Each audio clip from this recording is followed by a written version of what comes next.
common theme my clients and I always circle back to is acknowledging our grief. Grief is acknowledging the hurt others cannot acknowledge for us. Grief isn't just reserved for a loss of a physical being. Grief can be for living hurts that have gone unresolved. This can happen through disappointments, transitions, and challenging our worldview we were conditioned with. We tend to avoid acknowledging our grief with statements like, I'm fine and it's no big deal. We use these statements because we are scared of the pain we would feel if we made violations against us a big deal and expressed to others we are not fine. Growth does not happen in comfort. We do ourselves a disservice by being unable to tolerate temporary discomfort. By avoiding temporary discomfort, we end up making our hurts last longer than they need to. We miss out on our ability to align with ourselves. When you begin to feel grief, you can start experiencing wholeness. Lisa Oliveira writes in her book, Already Enough, grief opens you up to curiosity that opens you up to choices. Curiosity opens you up to a life of wholeness. When you feel grief, you open up connection as you learn to celebrate yourself. Stop personalizing other people's actions, treating your mind and body with respect, learning to love yourself just the way you are, accepting your humanness, and knowing your own self-worth. Acknowledged our grief, we make ourselves small by fragmenting and hiding parts of ourselves. When we hide any parts of ourselves, we let shame take over.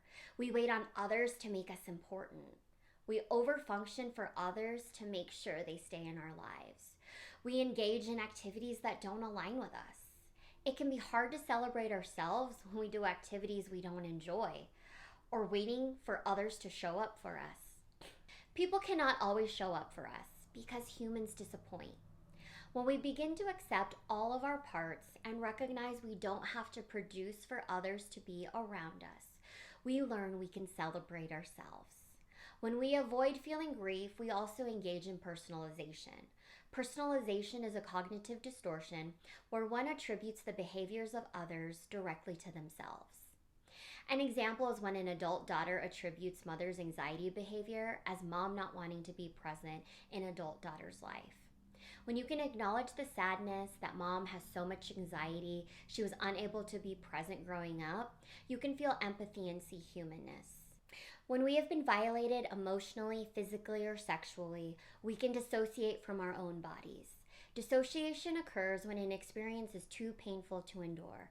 People will emotionally and physically separate from their experience. We tend to learn this in childhood if we've experienced trauma. We can also learn this if our parents lacked an emotional intelligence to help us process our experiences in childhood. Most of us hold this skill in our coping toolbox. When used in adulthood, can become habitual. When we experience uncomfortable feelings or sensations in adulthood, we check out and leave our bodies, even though we may not be in any danger. Ellen Bass and Laura Davis in the book The Courage to Heal write, when you habitually dissociate, you also miss a great deal of joy, because life is lived and enjoyed through the body. When we begin to feel grief, we can start treating our bodies in healthier ways. We start to make it a priority to get the recommended amount of sleep. We nourish our bodies with healthier foods. We also can create healthier sexual boundaries and are much nicer to ourselves when we think about our appearances. When you finally feel grief and utilize your body as a guide, you can finally experience being enough. You learn to speak your truth, express love, and utilize your potential. Your self-worth is no longer tied to gaining other people's approval. When we are in constant need for others' approval, we end up losing touch with ourselves. We end up adopting other people's goals and wonder why we feel unfulfilled. When we try to control everyone's image of us to make sure it is always positive, we end up making ourselves miserable. This kind of lifestyle is unsustainable. Eleanor Roosevelt once said, "Do what you feel in your heart to be right, for you'll be criticized anyway." By acknowledging your grief, you'll be making choices that align with you and enjoy life with others and yourself. You'll begin to understand that humans are all perfectly imperfect. When you begin to feel your grief, you will understand your role in conflict in interpersonal relationships.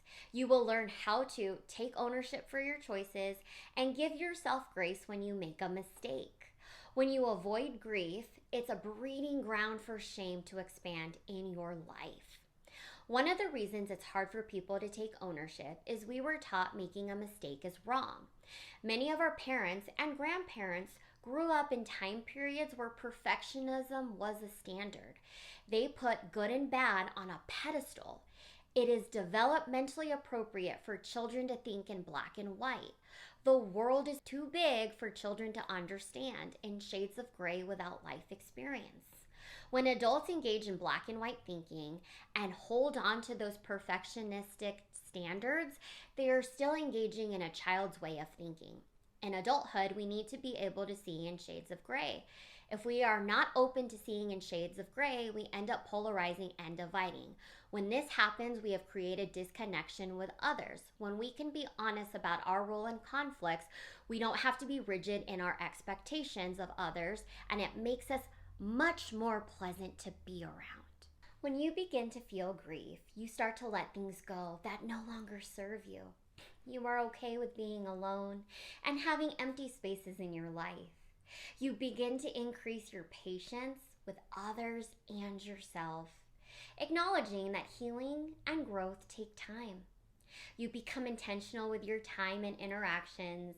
You recognize and treat your mind like it's prime real estate. You are not in a constant frenzy to fix or find solutions. You begin to learn to lean on faith, whatever that looks like to you. You are okay with the unknown and don't need to have all of the answers. Grieving is a lifelong process, and it comes in waves. When it hurts, feel the grief. Reframe it as a resource to help you navigate a life with alignment and connection.